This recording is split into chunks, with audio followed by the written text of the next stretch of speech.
Welcome back, my name's Steve and thank you for joining me on my photography journey. Today I want to talk about different photo formats. So you may remember in a previous video, which you can look at up here, I was talking about the Z5 and how I like the fact that it's got two card slots in it, so that I can save my pictures to both of them at once in order to have a duplicate in case anything happens to that SD card.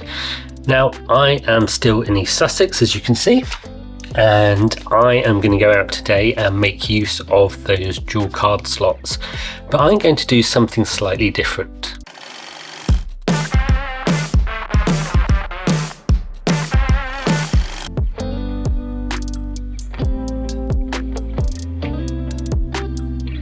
As I've said in the past, I always shoot in RAW as this gives me the most control, flexibility, whatever you want to call it, when it comes to editing my pictures afterwards. I can then put my own stamp on them, do whatever I want with them.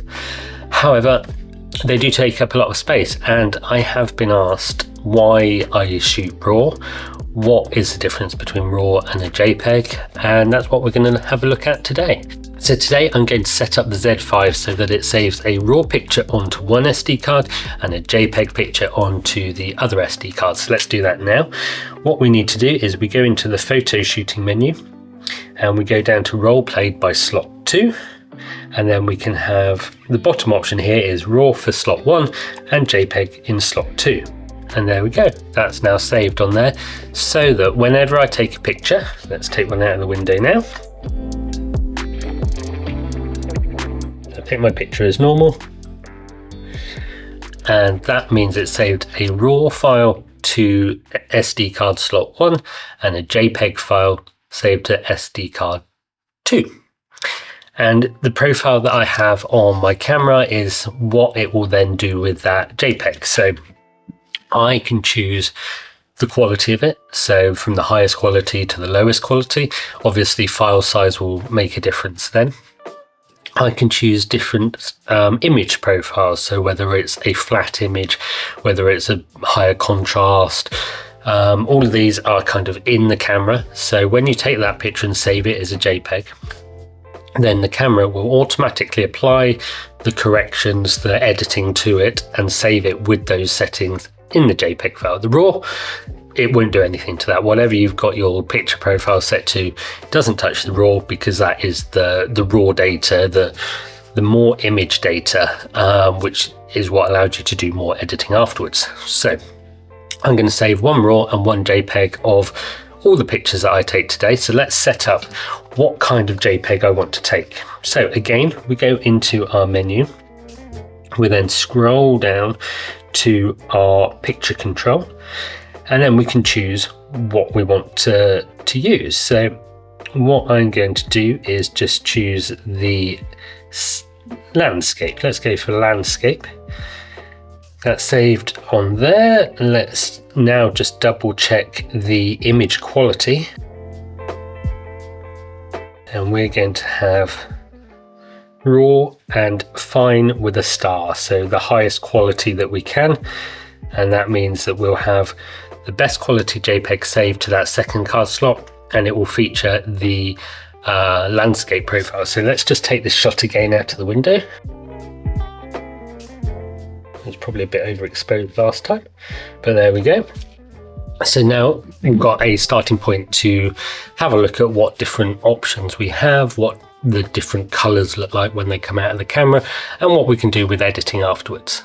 So that's what we're going to do today. We're going to go out, take lots of pictures, and come back, review them afterwards. So let's go.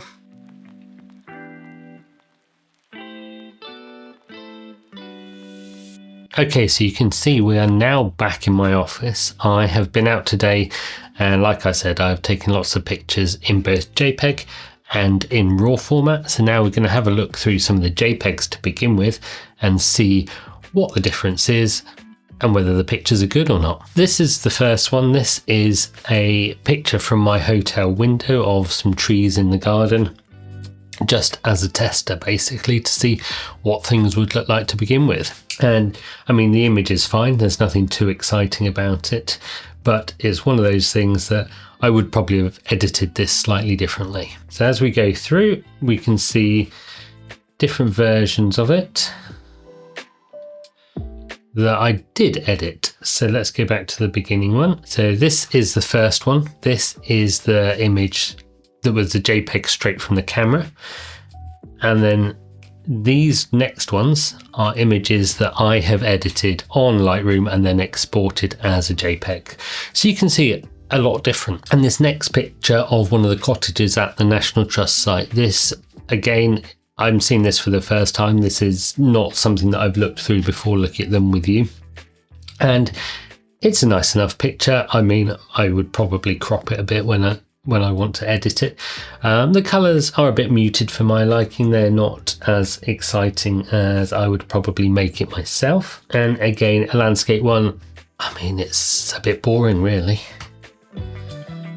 There we go, zoomed in a bit more on a house, so it's a slightly better picture in itself. So what normally happens in my normal workflow is that I will always shoot in RAW and save one to SD card 1, one to SD card 2, and then I've got a backup. I mentioned this earlier. What I then do is take one of those SD cards, put it into my computer, load all those pictures into Lightroom, go through them and decide whether something is worth editing or not. So the pictures that we're seeing at the moment, these are just all the JPEGs that I took today. I've not had a chance to go through them and delete ones that I don't want to edit. These are all straight from the camera, straight on here. And that's why we're seeing ones that I would probably have just deleted otherwise. So back to this one. This is a bit more zoomed in. So we've got a bit more detail in here in the center where we've got this house and then the different colors of the different trees in the foreground. Much better picture. It'll be interesting to compare this one to what I can get from the raw image and do a bit of a comparison, because the sky is very blown out. There's no detail in any of the clouds there. There's not a huge amount of detail in the trees as well. I think there's a bit more variety in colour in real life, so it'll be interesting to see when we come to look at the raw ones what we can do with this picture in particular. Not my favourite picture, just down the pathway. Again, it's not a particularly good picture, I must say. And then looking at the view again, a bit of colour around, but again, not really much in the sky. This one's quite nice. This shows a bit of detail in one of the houses that was there. I'll show you another picture in a moment of the whole building, but this is quite nice. You can see the different greens, you can see the different browns and the different textures there as well. This is quite nice. I would probably have done a bit more editing to it, but it's not too bad. And then this is the house as a whole. Again, because I've not edited any of these, I would generally have gone into Photoshop to remove the people that are in the picture as well. This one's quite nice. This is the gateway into that building and the courtyard there. And we've got the magnolia tree, so the pinks of that against the brown of the wood that I thought would be quite nice. Again, I'd quite like to have, and in fact with this one what I did do is I took a exposure for the sky where the buildings and everything is all dark, and an exposure for the buildings where the sky is a bit blown out. So what I'll do with the raw files is merge them together and create one HDR image that covers that whole spectrum. And this is one of the roads that was leading into the property. I liked the colours of the heather and the trees here against the rock in the background, along with the leading line of the pathway. Everything just looks a bit flat to me when they're in JPEGs. And there's a train. I wondered whether I managed to catch it or not. There was a steam train going past and I obviously did manage to catch it. Again, what I've done throughout these pictures is take different exposures because I'm still thinking about raw images and joining them together, merging the photos into one. And so we've got some that are overexposed, some that are kind of more normally exposed, and then others that are underexposed, so that I can merge those three together in Photoshop or Lightroom actually these days, and have one image where everything's exposed correctly and you can see all of the detail in the image. Obviously in the JPEGs that doesn't come out. Now this is quite a nice one. These are bluebells. Are they bluebells? These purple flowers. And what I wanted to do was get a bit of a sense of depth here. These ones in the foreground are blurry and out of focus, and I've focused on these ones in the center here. And I quite like that effect. I quite like the colors in this, the greens and the purples. This is a really nice one, and I probably wouldn't have edited it any differently. That's not straight. That's the first thing I noticed with that one. That's better. Again, what I like with this was the contrast of the bricks and the trees. There's not so much of a contrast in the colors here. That's one thing that I would add here. Again, all the greens look relatively similar, but I've exposed for the sky. You can see on this one that there's a bit more detail that you can see in the sky compared to this one where you can see the detail in trees. And then this was quite a nice gate. Again, bit of editing to make it look how I want it to look. And then a number of pictures of alpacas, I think they are. Lots of pictures of alpacas. And this is quite a nice one, but again, there's people in there that I would normally edit out. But you can see this little hut here, the roof, the tiled roof, contrasting to the trees and the whole green of the image. Otherwise, I really like that. Again, a bit of editing I would probably want to do to it. And I think that's the theme with all of these pictures, is that I like this one. This is really nice. This is that, again, that hut, but a bit closer up to it, so that you've got the hut there and then the green in the background behind it. And there we go. That's all of the pictures that I took. So those were all the JPEGs. And like I've been saying throughout, the theme is that I would want to edit these a bit more and do something a bit different with them. So let's have a look at the raw files and see what I would do to them, and then compare them at the end and see whether there's much of a difference between them.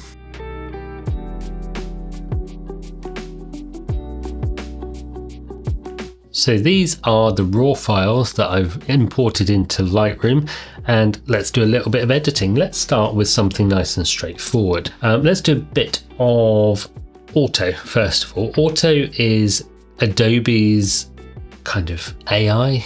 Everyone says AI these days. It's their logic to try and make the image look as good as it can do. What I'm going to do is just play around with some of these different aspects, because what I don't want is that whole building there. Let's have a look at that. That looks a little bit better. So I could play around a long time with all the different masking and different options that we can do on this, but what I quite like being able to do is just make some changes to the color temperatures to not have such saturation of the green. Let's make that slightly more muted. But what I do want is this kind of brick color to be a bit more saturated to make it stand out a little bit more. There we go, that's quite nice. Nothing too exciting in there, but I think that looks quite good. So this is one of the pictures that I liked earlier with the JPEG. Let's see what we can do. That is far too much. Let me change that to the... Let's go for the landscape one. That is far too green for my liking. So what we can do is use one of these different presets that I've got. Let's try this one. Not a big fan of that. So what we can do is go through the different options on here and see what we like. But the good thing about it is that I can change things as much as I want. I can go as extreme as this. I can then just reset all of this and go back to our starting point. So we can change the exposure a bit. We can up the contrast slightly. Let's change the saturation of the whole picture. There we go. That's not too bad. Some nice straightforward edits. I didn't like the auto option. I didn't like presets on there, but this one I do like a bit more. And then what else have we got? What else did we like from the other one? So as an example, this is two pictures that I've now selected both of them. And then we can go into the photo menu and to photo merge and HDR merge. This has only recently come to Lightroom. The cloud version, Lightroom Classic, has had this for ages, but this is the other version. And there we go. We can see that it's merged those two together so that we can see the gate detail, as well as the sky not being completely blown out. So let's merge those two together, and even with just that, that gives us a nice picture, and we can always do a bit of editing with that. Again, contrast is probably a bit, actually with vibrance apparently, a little bit of it there. Okay, let's make it slightly cooler, that's it. And with these we can again play with different sliders, different masks and things like that, but I just want to have a quick basic overview. So that's looking okay. And what I think I like is the ability to actually do whatever I want with it. It's not that I particularly dislike the JPEGs. Some of them were quite nice, I quite like them, but I like doing it myself, and half of the fun of this process is the editing. So let's highlight these ones, and it's Control and H to do an HDR merge. That is the same, so this is on a Mac, that's the same shortcut on Lightroom and Lightroom Classic. There we go, so you can see that it's merged those three pictures together. Press merge, and then it will create a stack with all of those images in one. So then we can have a look at it, and that is our image that if we want to edit it a bit more, we can do. We can make it black and white. We can get rid of the black and white, make it a bit more vibrant on there. That's quite nice, a bit more of a contrast there. But again, similar kind of outcome to the picture that came out of the camera when I was saving it as a JPEG. I just prefer having that much control over it myself, and I think that's the summary here. Let's have a look at one more of these. Let's apply a preset to this. Let's see what we've got from this set.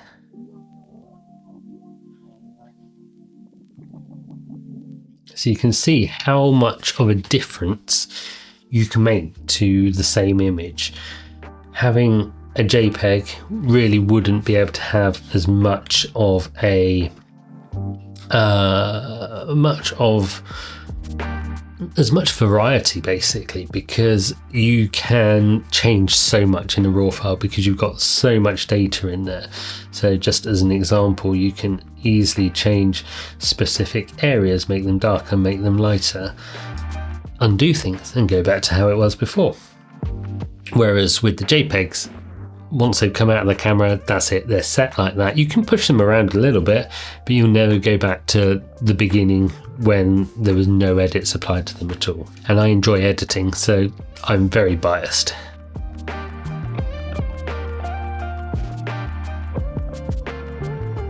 So in conclusion, what I have got from this is that yes, it's nice and straightforward to have the JPEG, but it's so easy to edit those raw photos. It takes a few clicks. You can just hit the auto settings and that does a better job than the JPEG does, in my opinion. What I might try and do another time is the comparison between the different color profiles on the camera, and also compare the Z5 and the Z30 and see if the color profiles are different on one compared to the other.